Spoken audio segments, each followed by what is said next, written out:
So a few weeks ago, I did a video on how you can become financially independent or even retire early. So after that video, you might have been thinking, yes, Auntie V, I definitely want to become financially independent. I might even want to retire early, but how do I know exactly how much money I'll need to retire? And how do I even know if I'm saving enough? Well, don't worry, because Auntie V is going to be answering those questions. So we're going to be looking at exactly how you can plan how much you're going to need to become financially independent. And then we're going to be working out how much you actually need to be saving each year to achieve that goal. Okay, Auntie V, you've sold me. I'm thinking of becoming financially independent and maybe even retiring early. So what do I do? So like I said in my previous video, ideally when you're thinking about being financially independent or retiring early, what you want to be able to do to figure out your kind of FIRE number is for you to try and figure out what your expenses are likely to be. And I think this is relatively important to talk about, especially if you are in your 20s or maybe your early 30s, because your expenses are probably going to be a bit different compared to your 40s or 50s. So when I'm thinking about my own financial independence number, I'm not just thinking about my expenses today, because that's going to be very different in the next 10 to 20 years. So I really need to think about what my expenses are likely to be in the future. Now, of course, this will most likely change in the future because you're not exactly going to know exactly what your expenses are likely to be. However, what you can do is start to do a bit of research so that you can have maybe a rough estimate, and then it means that you kind of have a goal that could probably adapt, but it probably wouldn't change too much. So when you're thinking about your future expenses, you may want to think about things like where you're going to be living. So are you going to be renting a house? Are you going to have a mortgage? How much is that likely to cost? You might be thinking in your plans that actually by the time you do become financially independent, maybe you would have paid off your mortgage by that time. So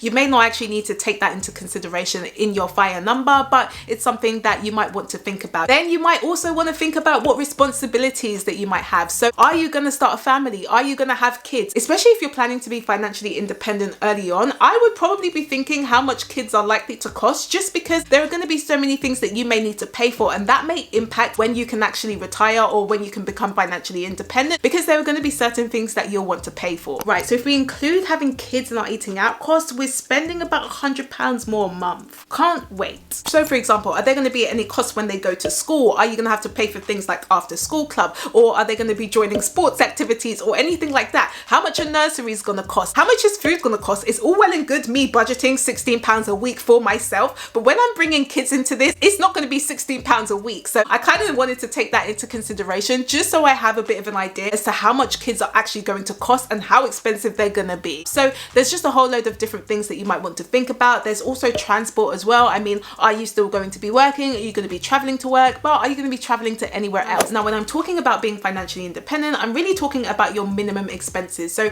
things that are just really your usual expenses. And then when you actually reach that number, you're now financially independent. But if you do want to be truly financially free, then you'll be thinking more about your desired lifestyle. Right, so what exactly do you mean by desired lifestyle? So this is where I'm really talking about living your life just not on your minimum expenses. So not just your core expenses like your food, shelter and clothing and things like that, but really your desired lifestyle. So things like if you want to go on holidays, if you want to be eating out all the time, maybe you want to be doing a lot of entertainment or anything like that, that's really when you're truly financially free, because you are able to actually just live the desired life that you want to live. And again, you'll have assets paying for that lifestyle. Now, if you haven't watched that video talking about being able to retire early and being financially independent, definitely check that out, because that's really going to explain the fundamentals behind it and the ways you can achieve it as well. So if you haven't watched it, I will link that up here for you and in the description below. So again, based on my previous video when I was talking about financial independence, there are two ways that you can possibly do it in my opinion. So the first one is really looking at passive income streams. So trying to figure out exactly how many passive income streams or how much in total those passive income streams should be to actually cover or exceed those expenses. And then the second one is using the 4% rule. So that's seen as the safe withdrawal rate. So again, when you're using the 4% rule, what you can do is take your annual expenses and times that by 25. Right, so I think I figured out how much expenses are likely to be. We're looking at about £3,000 a month for my minimum expenses. And if I want a desired lifestyle, then it's probably around £4,000. So what do I do next? So in this case, if we're using today's money and we kind of have a feeling that it's probably going to be £3,000 a month that we need to become financially independent. So that's going to be our minimum expenses. What you would do is of course find the annual number. So in this case, it's £36,000. And then you would multiply that by 25 or divide it by 4%. And that would come to a total of £900,000. So that is basically your financial independence goal. And now you just need to save for it. That's a lot of money. How am I supposed to save that much? So this is really where investing comes in and why it's so important. Because guys, if you try to save £900,000, it is probably going to take you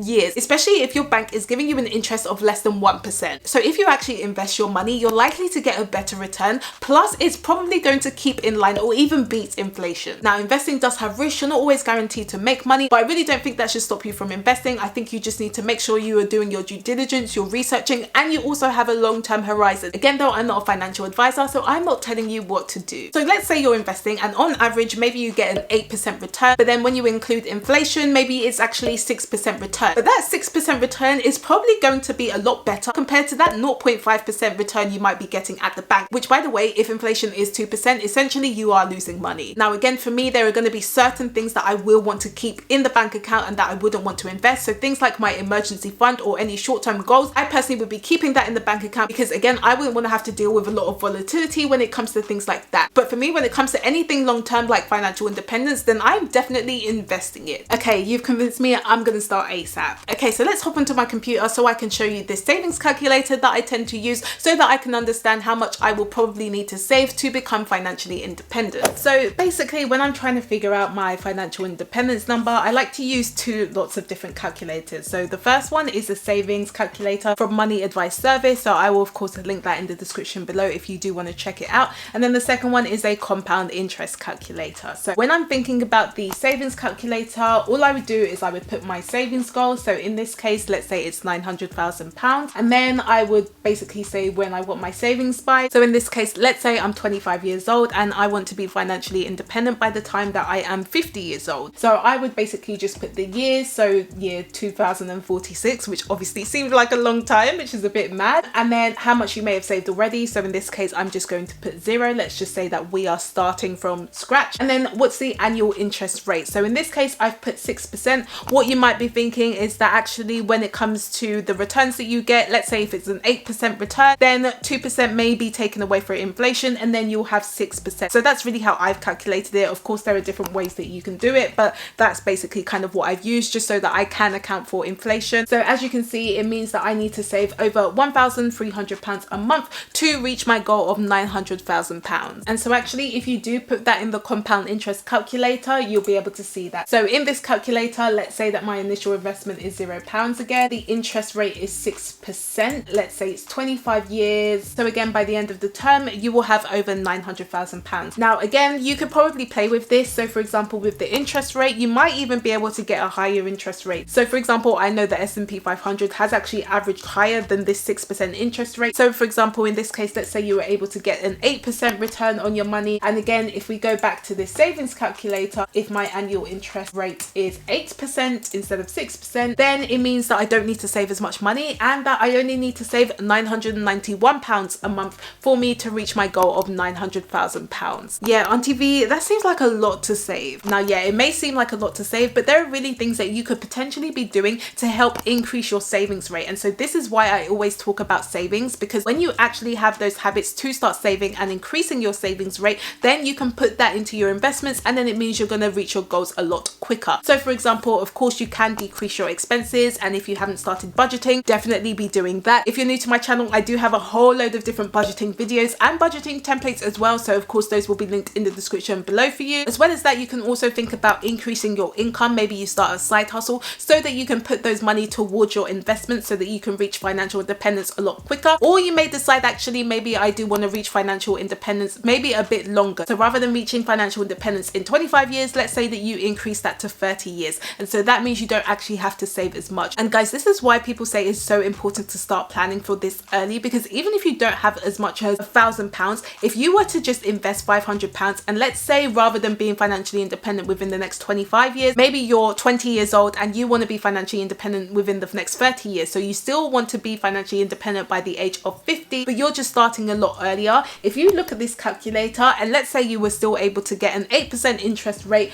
plus you're also increasing your deposits with inflation, and you're only investing £500 a month, guys, you would still reach that £900,000 financial goal just because you've been able to start earlier. Now, I do already have a video talking about this in a bit more detail where I'm talking about how you can actually become a millionaire. So definitely check it out if you haven't already. Of course, I will link that up here for you and in the description below. Or if you're investing, again, you may be able to get higher returns, but that's not always guaranteed. So that's why I do think your savings rate is probably going to be more critical compared to your investing returns, because at least with your savings rate, you do have an element element of control with it compared to your investing returns. And again, you can use this method when it comes to figuring out your financial freedom number. So what is your desired lifestyle? Also, at the same time, you may be thinking about actually creating other passive income streams, so that can really help with your expenses, or that can really just help to increase your income again, so that you can then put that towards your investment. So again, I would encourage you to start now, even if it's a little bit that you can start investing. Let's say it's only 50 to 100 pounds. Really, that's going to make a massive difference in the future. So just definitely start doing your research, start investing. Obviously, build your financial base first. And if you want to know a bit more detail around that, I do have a personal finance basics for beginners video that will explain that in a bit more detail. So